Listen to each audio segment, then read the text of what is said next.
Hi guys, I started doing the first pass of this finish yesterday. You can't see it now, but this is a 2-story wall, so I did the lower area. And this morning I set up a double scaffolding so I can get to the middle.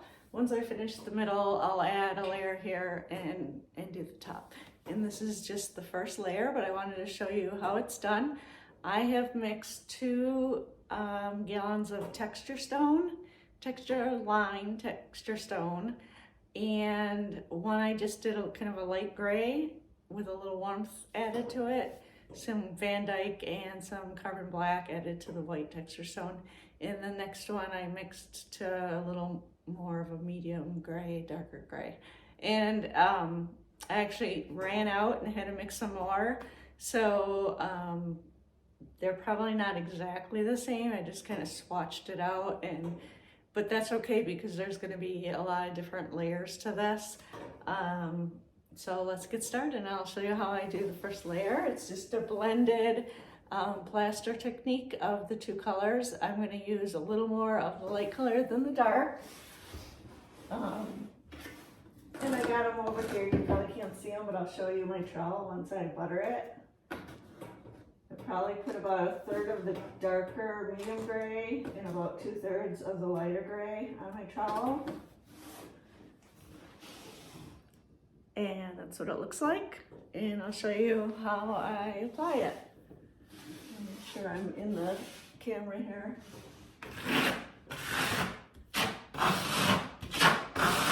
I'm already starting with a sandy textured wall. In the Midwest here, that's really common. They use, they blow on a sand texture to kind of mask imperfections, and this is kind of the perfect base for a plaster finish. If you didn't have this, you'd probably want to use like a shark tooth primer first. But it's loud when I trowel because of that sand, so it's constantly burnishing and gripping into that sand.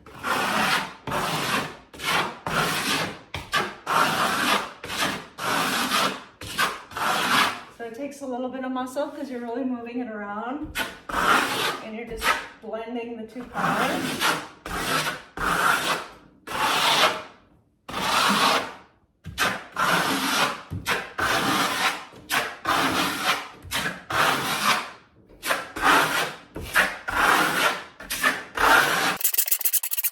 Once I use up basically what was on my trowel, I kind of finish off with a vertical and a horizontal pass just to kind of keep my lines a little bit linear. If you want a more organic look, you don't need to do that.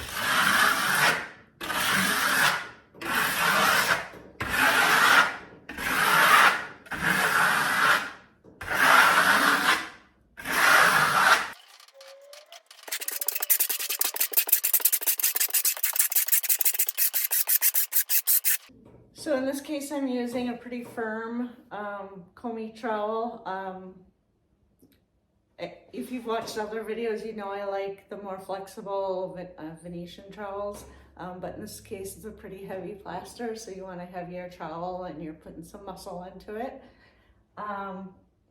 As always, if you've seen my other videos, you always work from the wet into the dry because you don't want to keep going over the dry. And it's okay for this particular finish to stop, you know, if it's evening and you want to stop and continue the next day, it's no problem because if you have any lap lines, that's not going to show with the next step. Some plasters, you want to do a whole area before you stop. So, but in this case, it's okay. So I'll do a little more and I'll stop the video and then I'll move up to the next section and show you that. So when you have 2 colors, it's best to kind of move them around on the wall like this before you start filling in. Otherwise, what's going to happen is it's just going to turn to one color. This is going to help you keep more blended of the 2 colors.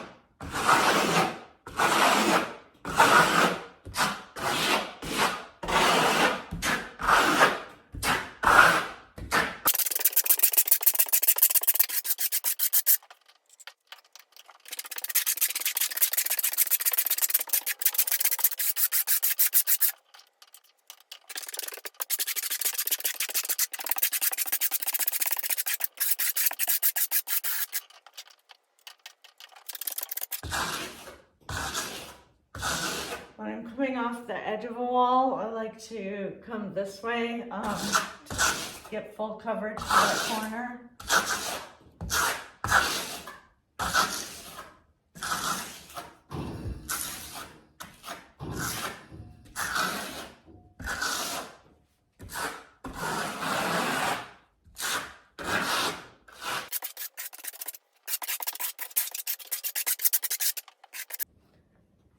Okay, like I said, I know you can't see that this is a double high scaffold, but it goes all the way down, so it's 2 sets high.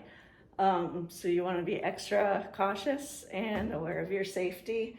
One thing I want to stress is to make sure when you're setting up your sidebars to use a level, because I think, at least for me, what I think is level turns out to be I might be off by 1 pin, and once you put your platform on, everything is not stable at that point. So I want you guys to be safe.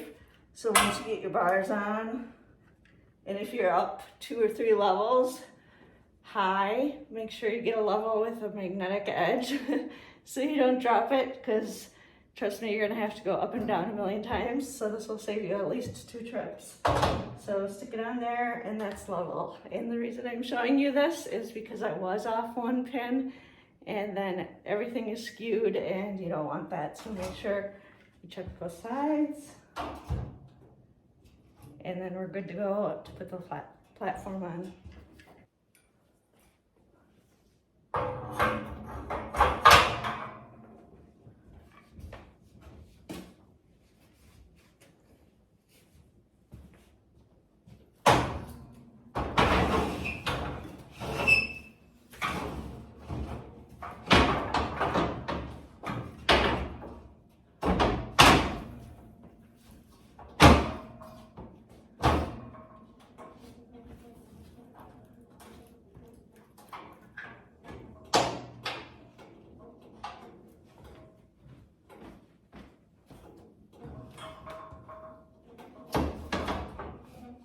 Okay, once you get your platform on, there's pins on each side, and you want to make sure you snap those in.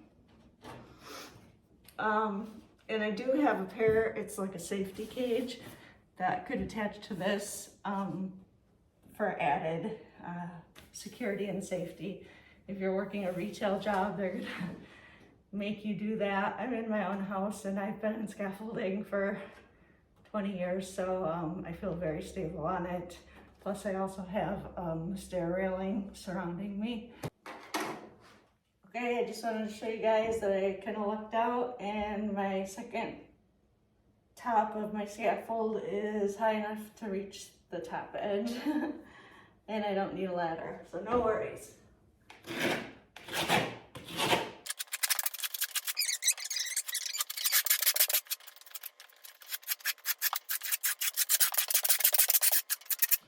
One thing I wanted to point out, if you can see it in the video, when I painted the ceiling, I came down past onto the wall. I painted the rest of the room a new color. This is actually the old color, but I knew I was going to be doing a technique on this wall. So I have the ceiling color and the wall color, but the plaster is opaque enough that I didn't need to do a base coat. Most professional classes I've taken, they want to sell you product, so they're going to tell you, oh, you have to do a light gray base coat or a white base coat.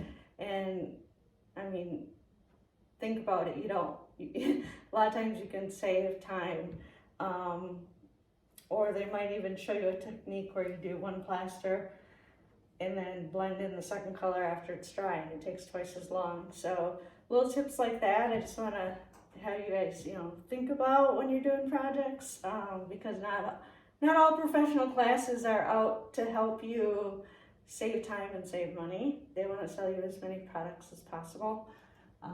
So that's just a tip. I didn't need a base coat, and I can go right over. In fact, I even have nail holes, but they're small enough and this plaster is heavy enough that I can go right over them. If I was doing a metallic texture, I would definitely need to fill those, prime them, and base coat everything so it's even, because metallic texture is really sheer and you're going to see all those little imperfections in the wall. But for something like this, Super easy, super fast, and cost effective. Also, this gives the look, it's kind of a matte plaster, looks almost exactly like lime plaster, but it's much cheaper. I did some videos where I used lime plaster, and there's a time and a place to use that. I used it in my basement bathroom because moisture is an issue. We've used it on a lot of clients' bathroom ceilings because what happens is they don't have enough ventilation in their ceilings and their walls actually get like drip marks. And when the water dries, that never goes away. It's like a film. It's because the water has nowhere to escape. So by using a lime plaster on the ceiling, it absorbs the moisture and then slowly releases it out, and it eliminates those drip marks. So like I said, there's a time and a place to use lime plaster. But if you want the look and a cheaper version, this Textureline Texturestone is perfect. It's acrylic, and I'm going to go over it with other acrylic products, so it's compatible also in that way.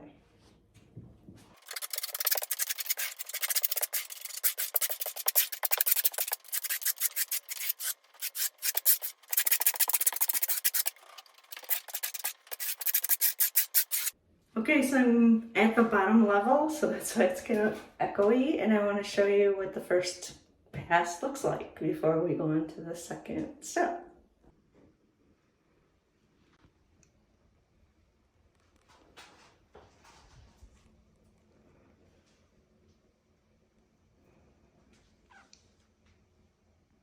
So there's the first platform of my scaffolding, which is about equal to the first floor of the house, and the basement is, I think, 8 feet tall. So this is the first 8 feet. Going up the stairs. So I leave just enough room on my scaffolding to scooch past it, and just enough on the other side that if I need to trowel between the layers, then it works.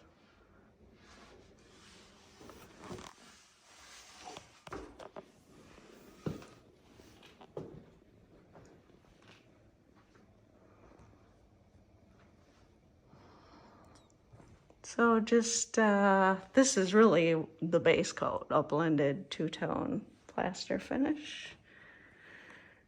And you can't really see past the scaffolding, but there it is.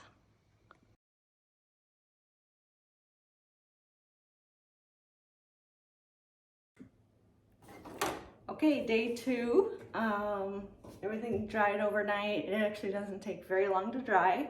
I have, you can probably barely see it, a stencil in place. I used Super 77, I think it's by 3M, adhesive. And I'm gonna do what I call, some people call a lost and found effect. So I'm not gonna do 100% coverage of the stencil, and I'm not gonna do perfect overlaps. I'm just gonna put it here and there and just do little bits of color everywhere. And I say this a lot in a lot of my videos. It's kind of gonna look crazy, but it's step 2, and it's gonna get kind of hidden with some of the steps coming afterward. My color palette are gonna be some grays, light to dark, and some medium, and some rusty browns, and some navy blues. And a lot of cream to finish it all off. I'm probably gonna do, I just have something in my head, and I'm just gonna go for it, and you have to see it kind of appear as I work. So here I go. I'll start some of the stenciling. I have a tinted shimmery dark gray plaster to start with, and a rusty kind of brown, I guess I'd call it. Has a little bit of orange, a little bit of red, a little bit of yellow, and some brown in it. So kind of a soft rusty color. So I'm gonna start with the gray and the rust. Like I said, it's gonna look a little crazy, but bear with me. And the reason I'm using the roller is because it's quicker. and I can skip areas a little easier, and I want a little bit of texture. I don't want to trowel it on and have huge dimension. I just want a little bit of dimension. So I didn't want to paint it on and lose a little bit of dimension because I want to work with that later on.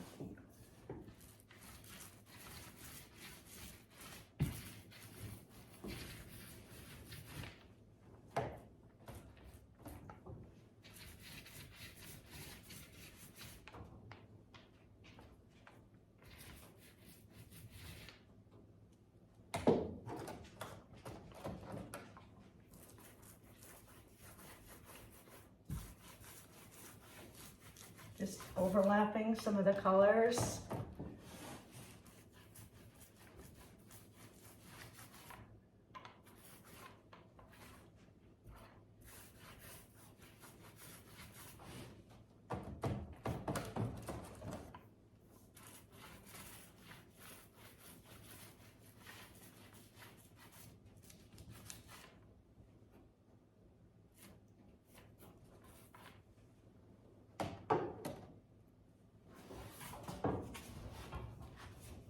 And I purposely skipped kind of an area here. I skipped a few areas. Like I said, I don't want to do the whole stencil, and a lot of it's going to get covered up.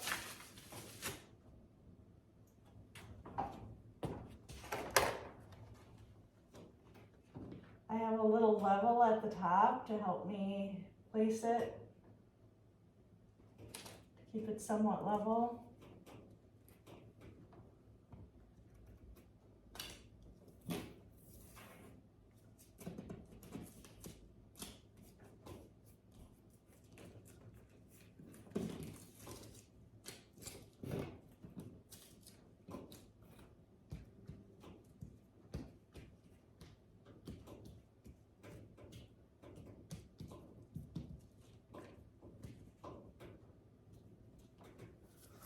And I don't even mind if it seeps a little bit,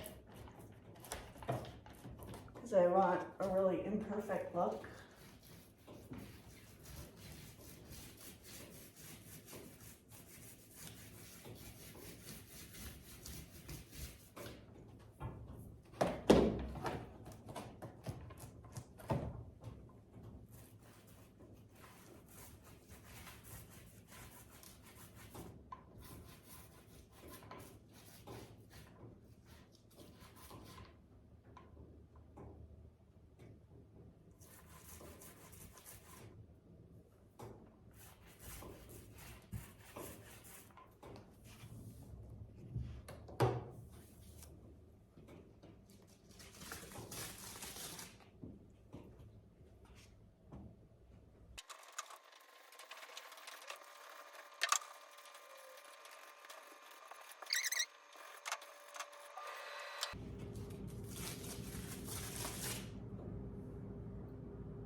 Okay, so I'm going to show you how I add the coloring on this. I definitely want much more color on the top of the wall, and it's going to gradually fade down to very little color at the bottom. I started, and this is just something you need to keep looking at and determining where you want, and it's easier to build color than to take color away. And very important, I apologize if the video is shaking, but the only way I could get this up close and high up here is to put the camera tripod on my scaffolding, and a double layer scaffolding is pretty wiggly. So you're gonna see those wiggles and shakes, but hopefully it stays in focus and you can see my technique for adding the acrylic color. So I'm using acrylics, which are wonderful to work with. You can add glaze to them to extend their open time. In this case, I'm going to be using a spritz bottle, which you've seen me use before. And I'm just going to use a chip brush, and I'm going to work it, and I can push it around and concentrate it in areas. And again, I'm building color, so once I get kind of where I want all my color blocks, then I'm going to come in and start toning it. I feel like the blue is a little too bright blue. I want a little more navy. So I'm actually just going to darken it and then gray it out a little bit. And the graying out is going to tone it down. But I'm still in the building phase, so I'll get started.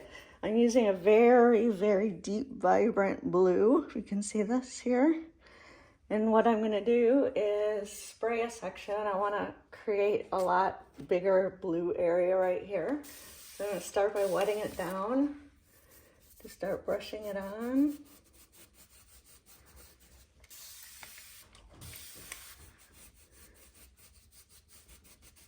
And the different plasters I used will kind of take pigment differently, which is really a cool thing that happens with plaster. And the mica that was in the plaster actually sparkles through this colorant as I brush it out, and it gets really cool looking and exposes the mica.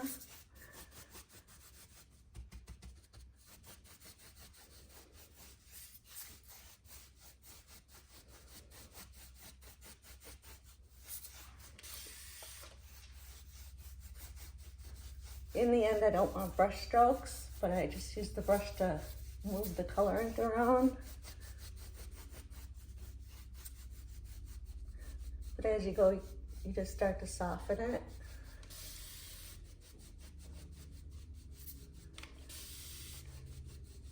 And then I'll take the brush strokes away.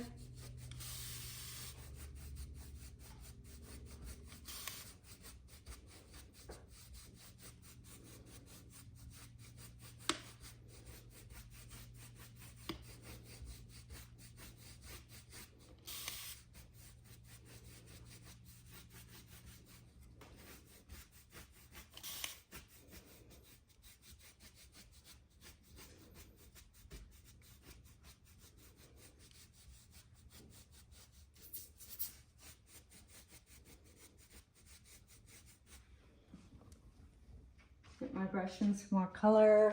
I'm gonna get some color up here. I don't know if I'm in the way of the camera.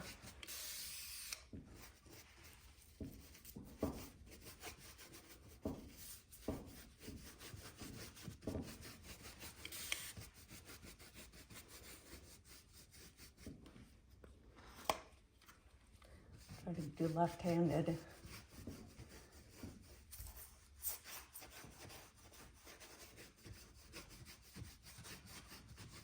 And I love that variation with the rust and the blue. And the more you push it around, the more like combinations of color you get. Add a little more blue down the wall and then fill in with some more rust.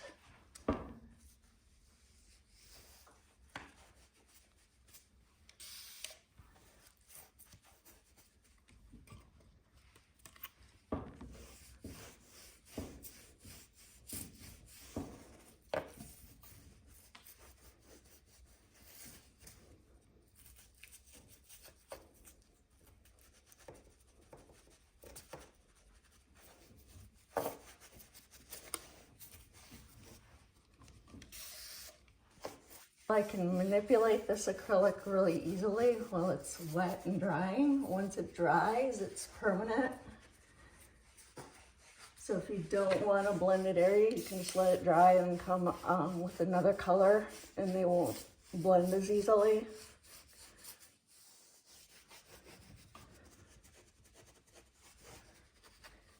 Okay, I'm gonna grab my rust.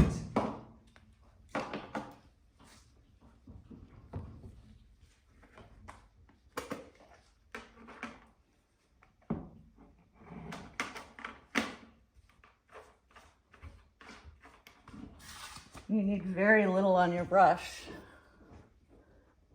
And the rust, well, both of them, the more concentrated I go, the darker it's gonna be. But like I said, I wanna build the color. And then I'm gonna come in with darker colors for the more contrast.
Boy, sorry about the shaking, but I want to show you some up close. Once I get this area done, I'll move it back down to the floor.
All right, I think that was enough to show you up close blending. I'll move it down and I'll continue with the wall. Okay, so in this corner, I want to bring this blue up a little bit more and fill the corner in with rust. And here you can again see how dark this blue is, but yet I can blend it out to be a lot lighter. And again, I'm going to tone it with a gray, and then I'm also going to add some black to deepen it, so I have more tones.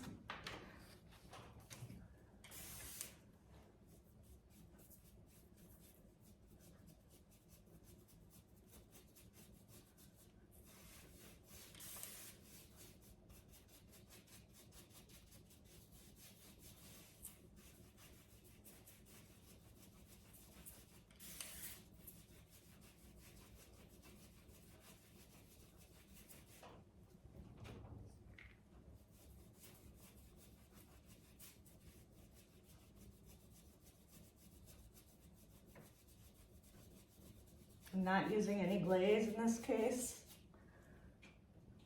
And I still have plenty of time to move my color around.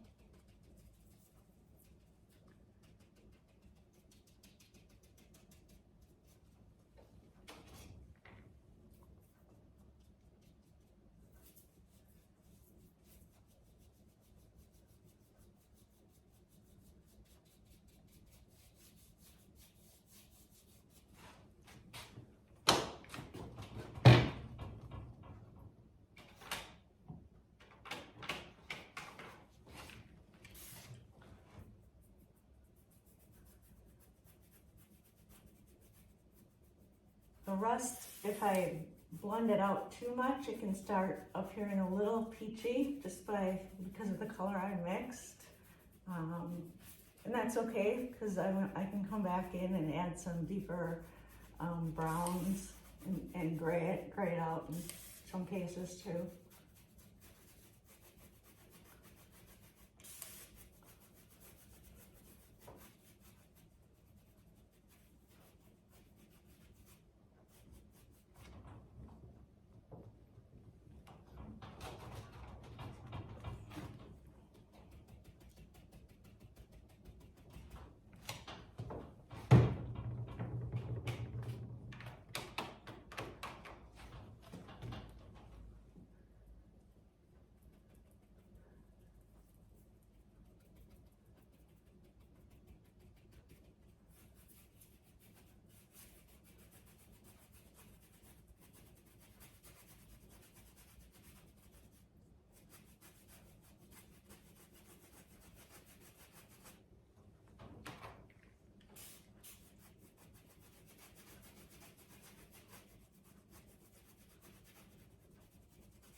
And it's good every once in a while, stand back, take a break, sit down and actually look at the wall, or even take a picture of the wall so you can kind of examine it.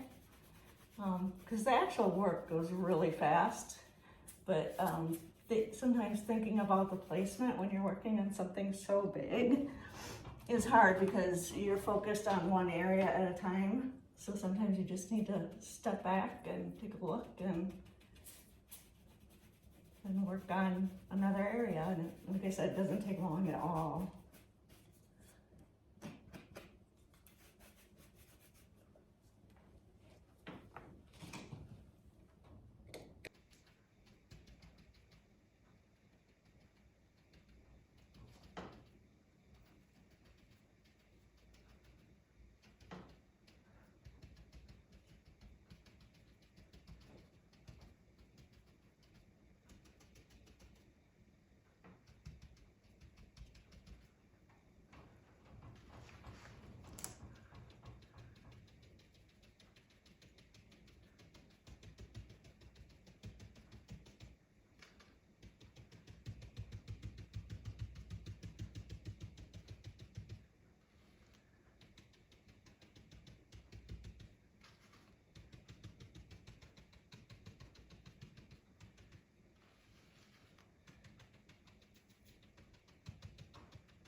Okay, I decided as a finishing touch, I just want to put a little bit of soft gold here and there, just for a little more drama.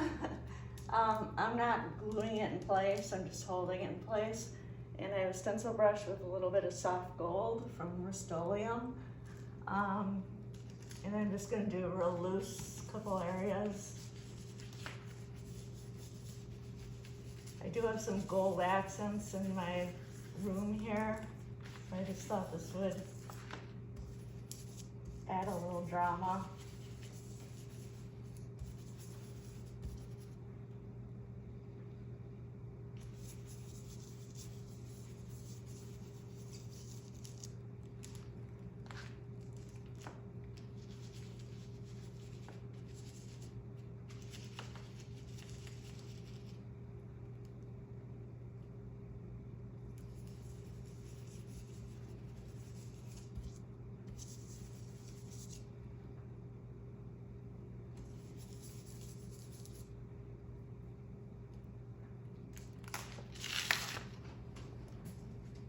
Yeah, like that. So I'm gonna go ahead and just hit a few other spots, and then I think I'm gonna be done with the top, and I'll take the scaffold down and work on the center area.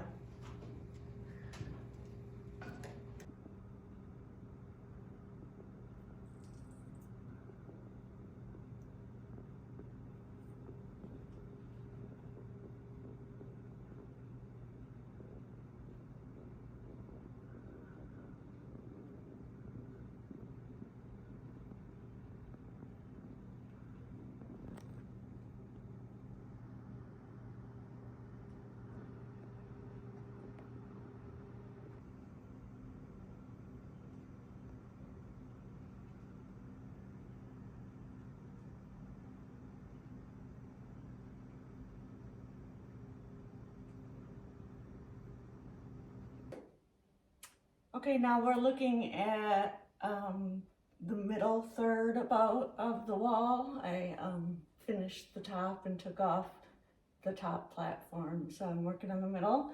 And like I said earlier, my vision is to be a lot heavier and more concentrated on the top and darker, and it's going to get lighter and less concentrated as I go down. So I just want to fill in a few more with the stencil with the soft gold. And that's just going to create that soft transition as I work down. And I'm not going to do much again. Just want to hit some couple strategic spots.